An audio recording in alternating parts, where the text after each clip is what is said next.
And Erin Willing was there. She's been speaking to frustrated families. They're trying to leave as instructed before the fires flare up again. It's been a long few days as flames rage towards homes.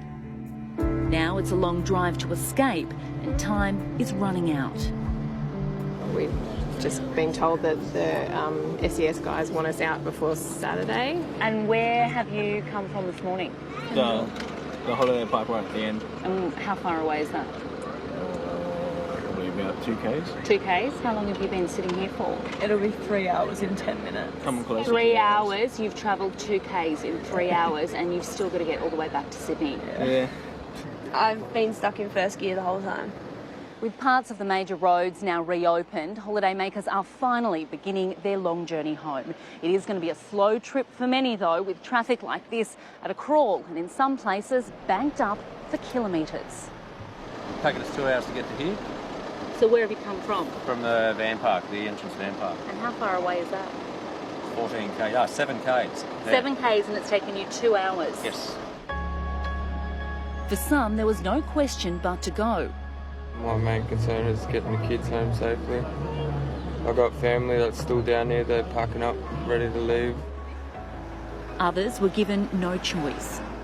We were going to stay home, we just live down here on the lake, but our daughter is worried about us, so she wants us to get out. And some are racing against the clock. Well, I'm 36 weeks pregnant, and if I go into labour, I might not be able to get out. For days, small towns up and down the coast have been feeling the pinch, cut off and running out of supplies. They were stealing from the supermarket because they had to feed their family, because they had no money. People were just panicking, and especially the kids. The kids were really worried. Sue Mazzoli runs a local shop in Sussex Inlet and says it's been bedlam. You can't access petrol, gas ran out, chaos at the supermarket, all the ATMs are down. And the young people these days, they travel with no money. So they were even more panicked about the situation. She's told visitors to get out of town because they're using up vital resources from locals. Your son has just delivered some much needed supplies down to you. What has he had to bring? He's had to bring me a gas bottle. He's had to bring me a jerry can of fuel. Then he's had to bring me a fridge and a generator because apparently the power's not coming back till Saturday. As if the crawl home wasn't slow enough for those heeding the warnings, a flare-up on the side of the highway meant there was nowhere to run. Fireys are working desperately to backburn from either side to try and push those flames back into the already burnt area. So it could be some time before this highway opens up once again. We've had to stop all the tourists coming out, close the highway again. So we're now putting a burn in from Bendalong Road all the way down to Jerrawangla Rest area. Okay, so we can then get all of this taken out and then we can reopen it again for the tourists. And of course, getting these tourists out is so important before Sydney. But just how many of them have we got waiting on either side? Either side. At the moment, we know as far back as the Tamil service station, if not further towards Bateman's Bay, slowly crawling through Ulladulla and Milton. How long do you think that they're going to be at a standstill now? Probably a couple of hours till we get this in, because it's about 9 kilometres that we're going to light up to make it safe. Because if this wind keeps going, it's going to keep poking out across the highway, and if the traffic is still doing their 10, 15 km/h crawl, they're going to get stuck. It's a slow road back to safety. The blackened trees along their journey, a reminder of what's behind them and what's still to come. It's devastating. We've just come from Sydney, so we've had fires at home too. It's just been terrible.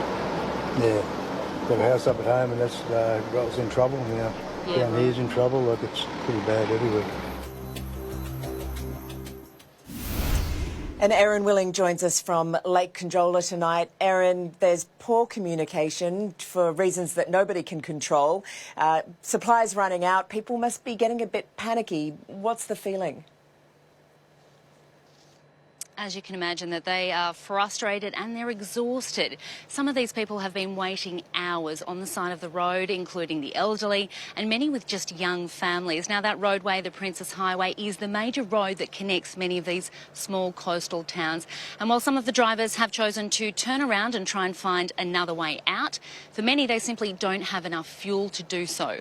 Now, as you mentioned, they are running short on supplies, they're running short on food and water. Now, as for when the road is going to reopen, we're told that that could be some time, it could be hours, it could maybe even be tomorrow morning, which in itself does bring a new set of challenges, because if it does open up tonight, these drivers are going to have to travel in dangerous conditions through the dark.